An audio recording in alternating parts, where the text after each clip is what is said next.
የዕለቱ እስላማዊ ምክሮች የምትፈልገውን ነገር በተመለከተ ጉዳዩን ለአላህ ተወው እሱ ያሻውንና አንተ የምትፈልገውን ይሰጣል ከአላህ ጋር ሙግት ለመክተም እንዳትሞክር አደራ በምትፈልገው ነገር ላይ ፈተና ያስከትልብሃልና የአላህን ተቅዋ ስንቅህና የመንገድህ መብራት አድርገህ ያዝ እንዲህ ካደረግ ከጭንቅ ሁሉ ትገላገላለህ ችግርህ ሁሉ ይቃለልልሃል በርዝቅ ላይ አላህ ረድኤቱን ይጨምርልሃል ከዑለማ ጋር ተቀራረብ እነርሱ የነብያት ወራሾች ናቸውና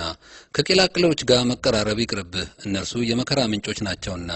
ይህን ምክር ለምታውቃቸው ሁሉ አካፍላቸው ለሰዎች ሰላምታ በማቅረብ ሰዎችን በመመገብ ዝምድናን በመቀጠል ረገድ ልዩ ትኩረት ይኖርህ በዚህም የጀነት ዋስትና ይረጋገጥልሃል በማናቸውም ድርጊትህ ስራ አላህን የምታየውን ያህል ፍራው አንተ ባታየውም እርሱ ያይሃልና ራሱን የመረመረ መጨረሻው ያምርለታል ራሱን ያልመረመረ ሐዘኑ ይበዛል በዕለተ ትንሣኤ ለምርመራ የሚቆምበት ጊዜ በጣም ይረዝማል አላህ የጻፈብህ የማይቀር የጻፈልህም የማያመልጥ መሆኑን ተረዳው እርግጠኛም ሁን በአላህ ላይ ማንንም ምንንም አታሻርክ ለሚያሻርክ ጀነት በሱ ላይ حرام ነውና አላህ የጠበቀውን ሰው የሚነካው የለም አላህ የረዳውን ሰው የሚያሸንፈው የለም በእርግጠኝነት አላህን የለመነ ሰው ይሰጠዋል አላህን የወነጀለ ሰው ይቀጣዋል እርሱን የካደ ሰው ለዘላለም በገሃነም እሳት ይቀጣል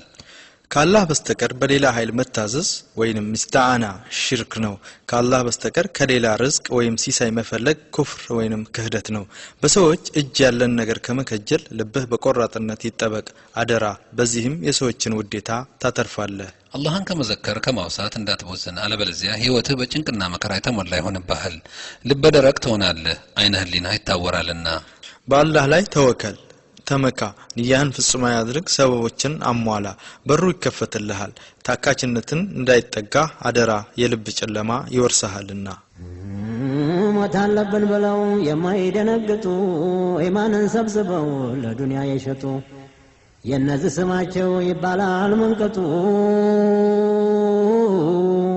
የነዚህ ስማቸው ይባላል መንቀጡ